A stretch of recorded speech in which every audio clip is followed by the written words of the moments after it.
मला एक प्रश्न हा पडलाय की काल नंतर आता ही सगळी घटना घडल्यानंतर मी खरं तर कुणाल कामराची ती क्लिप बघितली. त्याच्यात सगळं जे काही आहे ते चोर गद्दार असा उल्लेख आहे. नक्की कधी ठरवलं एकनाथ शिंदेच्या चिंदीचोर टोळीनी की चोर आणि गद्दार म्हणजेच एकनाथ शिंदे आहेत?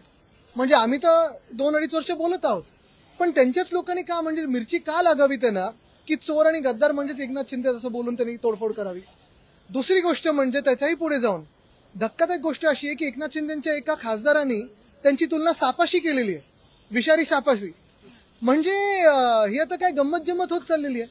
बरं, तिसरी गोष्ट म्हणजे आपण पाहतोय की ज्या पक्षाचे ते मित्रपक्ष झालेले आहेत भाजपशी, मोदी साहेबांनी गेल्या 2 आठवड्यामध्ये म्हणजे आपण पाहिलं असेल, एक तर कॉन्सर्ट इकॉनॉमी बद्दल चर्चा केली. ही तोडफोड झाल्यानंतर आपल्या देशात कॉन्सर्ट इकॉनॉमी आणि मुंबईत खरोखर येणार आहे का? दुसरी गोष्ट म्हणजे एका 3 तासाच्या इंटरनॅशनल पॉडकास्टमध्ये मोदी साहेबांनी हे पण म्हटलंय की criticism is an essential part of democracy. आणि मग त्यांचे मित्रपक्ष असे वागतात. पण चला हे एक मिनिटं बाजूला ठेवलं तरी नक्की का एकनाथ शिंदेच्या गँगला राग आला आहे हा माझा प्रश्न आहे. कारण त्यांनी नाव तर घेतलं नाहीये, मग त्यांना कळलं कसं की चोर आणि गद्दार म्हणजे एकनाथ शिंदेच आहेत? हे काल त्यांच्या कार्यकर्त्यांनी सिद्ध केलेलं आहे की चोर आणि गद्दार म्हणजे एकनाथ शिंदे आहे. नरेश मस्केंनी ज्या पद्धतीनं सापाची तुलना केली, मी कडी निंदा करतो, मलाच वाईट वाटलं बघून. पण काय त्यांना ते माहिती आहे, त्यांची भांडणं एवढ्यांदा आम्ही सोडवली आहेत. विषारी साप किती त्यांना माहिती आहे, साप आणि साप दोन्ही. बघा तुम्हाला सांगतो, अनेकदा आंदोलनं जेव्हा होतात तेव्हा जनहिताची आंदोलन असतात, राष्ट्रहिताची आंदोलन असतात. कधीतरी कोणीतरी रागाच्या भरात काहीतरी करतं. शेतकऱ्यांवर जेव्हा अत्याचार होतो किंवा महिलांवर जेव्हा अत्याचार होतो किंवा महाराजांच्या पुतळ्यात भ्रष्टाचार होतो तेव्हा आंदोलनं होतात. पण कालचं जे आंदोलन होतं हे पूर्वनियोजित गुंडागर्दी होती, हे याच्यातून सिद्ध झालेलं आहे. कारण ज्या प्रकारे तोडफोड झालेली आहे, तिकडे जे लोक बसले होते त्यांना धक्काबुक्की झाली, ज्या प्रकारे शिवीगाळ झाली. मग काल फोन करून आणि पहिल्यांदा मला हे दिसतंय की काही खासदार वगैरे टीव्हीवर येऊन धमकी देतात. म्हणजे आपण पाहायचो ना आधी ते तालिबान वगैरे कसं धमकी द्यायची की आम्ही असं करू तसं करू, हे असे करायला लागलेत. आता मुळात प्रश्न हाच येतो की नागपूरची दंगल असेल, त्याच्यानंतर सीएम बोलल्यानंतर डीसीएम उठून पेटवापेटवी करण्याचा प्रयत्न असेल, किंवा मग कालची घटना असेल, कुठे ना कुठेतरी डीप स्टेट म्हणून एकनाथ शिंदे फडणवीस साहेबांना अंडरमाइन करण्याचा प्रयत्न करतात. आज आपण जे बोलतोय परत गृह खात्यावर आरोप करतात, परत पोलिसांवर आपण बोलत, परत कायदा सुव्यवस्थेवर बोलतोय. म्हणजे कुठे कोण अंडरमाइन होते? तर एकनाथ शिंदे नाही, तर फडणवीस साहेब स्वतः होतात. एवढं स्थिर सरकार आल्यानंतर, बहुमताचं सरकार आल्यानंतर कुठेतरी आम्हाला वाटलं होतं की सत्ताधारी आणि विरोधी पक्ष हे सगळे आलतूफालतू विषय बाजूला ठेवून महाराष्ट्राच्या हितासाठी काम करेल, गुंतवणूक येईल, पर्यटन वाढेल. पण हे न होता आपण पाहतोय की दंगली घडवल्या जातात. कशासाठी? तर भाजपच्या केंद्रीय नेतृत्वाला हे सिद्ध करून दाखवायचं आहे एकनाथ शिंदेना की फडणवीस साहेब हे अकार्यक्षम आहेत. मुंबईतील रस्त्यांच्या बाबतीत आज एक बैठक होणार आहे मुंबईतील आमदारांची, तुम्ही त्या बैठकीला उपस्थित राहणार? निश्चितपणे मी उपस्थित राहणार आहे, कारण हा पहिला प्रश्न मी उपस्थित केला होता. आणि सातत्याने जर एकमेव व्यक्ती आणि एकमेव पक्ष कोण असेल आणि आमचे आमदार असतील तर शिवसेना उद्धव बाळासाहेब ठाकरेचे कार्यकर्ते आणि आमदार आहेत. आपल्याला आठवत असेल 15 जानेवारीला हा 6080 कोटीचा घोटाळा मी लोकांसमोर आणला होता.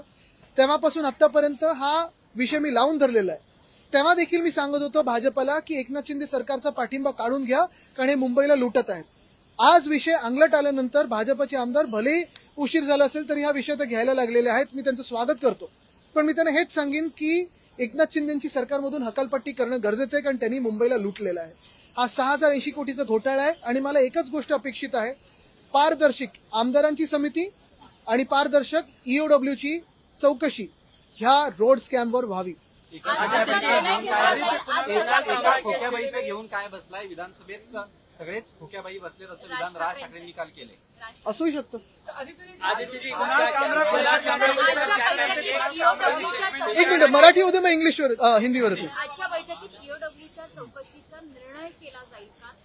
अशी माझी अपेक्षा आहे, कारण आपण पाहिलेलं आहे मुंबईत रस्त्याचा घोटाळा गेल्या 2 वर्षात झाला. 23चं टेंडर असेल, 24चं टेंडर असेल.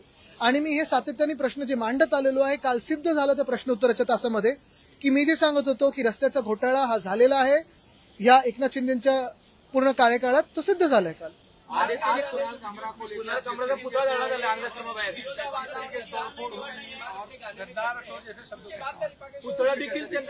सवाल यही है कि कल जो कुणाल कामरा की क्लिप मैंने देखी, ये सब आंदोलन के बाद देखी, ये तोड़फोड़ के बाद देखी, सवाल यही मन में उठता है कि कब एकनाथ शिंदे के कार्यकर्ताओं ने भी तय किया कि गद्दार और चोर यानी एकनाथ शिंदे है। मिर्ची क्यों लगी? क्योंकि नाम तो किसी का लिया नहीं है, वो किसी के बारे में ही बोलता होगा। मिर्ची क्यों लगी? दाढ़ी चश्मा वो सब जो बोला है वो एकनाथ शिंदे पे ही क्यों बोला है? एकनाथ शिंदे का ही नाम लिया है कि उसमें यही सवाल आता है मन में, मिर्ची क्यों लगने की जरूरत थी? क्या सुपारी दी गई क्या? क्योंकि लगातार ये आरोप लग रहे हैं। देखिए, एकनाथ शिंदे ने कोई 1-2 फिल्म बनाई, उसमें बहुत सारी झूठी बातें दिखाई, आलतू फालतू बातें दिखाई, वो चल जाता है। और उनके खिलाफ कोई बोले तो क्या वो जमीन पे आसमान से टपके? यही बात है ना कि ये मवालीपना जो है, ये टपोरीगिरी जो है महाराष्ट्र में उनके हाथों से जो चल रही है, वो कहीं ना कहीं मुख्यमंत्री रोक लगाएंगे कि नहीं? क्योंकि ये मिर्ची लगने का कारण ही था। अगर खुद चोर नहीं है, खुद गद्दार नहीं है, तो क्या कारण था कि कल उन्होंने तोड़फोड़ की?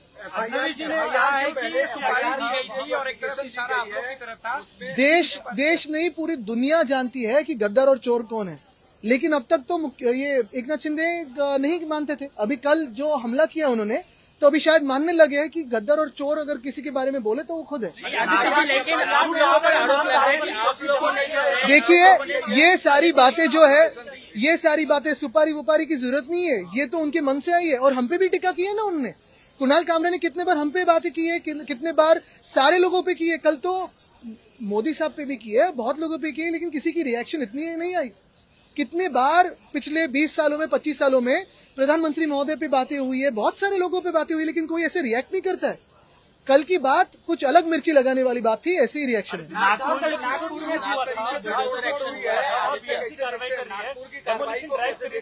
मैं यही पूछना चाहता हूँ कि कल मिर्ची क्यों लगी। दूसरी बात यही है कि कल जो तोड़फोड़ हुई है, जैसे उन्होंने कहा, मुख्यमंत्री महोदय ने कहा कि नागपुर में जिन्होंने तोड़फोड़ की उनसे पैसा लिया जाएगा। क्या कल जिन्होंने तोड़फोड़ की उनसे पैसा लिया जाएगा?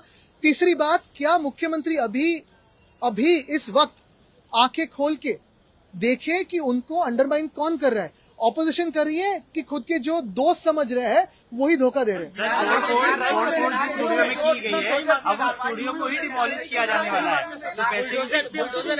ये बुलडोजर राज बिल्कुल ठीक है, लेकिन ऐसे ही कार्रवाई क्या कोरटकर पे करेंगे? क्या सोलापुरकर पे करेंगे?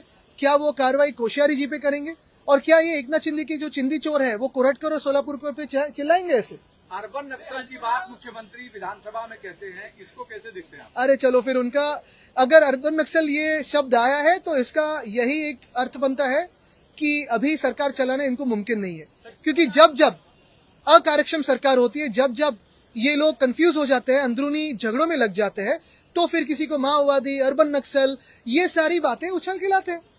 मुंबई के रास्तों को लेकर के एक मीटिंग होने वाली है, उसको कैसे आप क्या रहे हैं? लेकिन क्यों कुणाल कामरा माफी मांगे? क्या गद्दार और चोर ये एकनाथ शिंदे ही है? तो फिर कुणाल कामरा बिल्कुल माफी मांगे, लेकिन एकनाथ शिंदे ने पहले जवाब देना चाहिए कि वही गद्दार और चोर है। मुंबई की सड़कों को लेकर 15 जनवरी 2023 के दिन मैंने आप ही के माध्यम से लोगों के सामने मुंबई के रास्तों के घोटाले के बारे में सारी बातें लाई थी, आप ही के माध्यम से जनता के सामने रखी थी। और सिर्फ ऐसी बातों में नहीं, हवा में बात नहीं कही थी, तो सारे डॉक्यूमेंट, सारे दस्तावेज मेरे हाथों में थे कि कार्टेलाइजेशन कैसे हुआ, कैसे 5 कॉन्ट्रैक्टर्स को काम दिया गया, कितने प्रतिशत काम अभी हुआ है। जो सवाल मैंने क्वेश्चन आवर में पूछे थे उसका जवाब तो आया नहीं, लेकिन मेरे साथ इस बार भाजपा के आमदार भी थे, भाजपा के विधायक भी थे।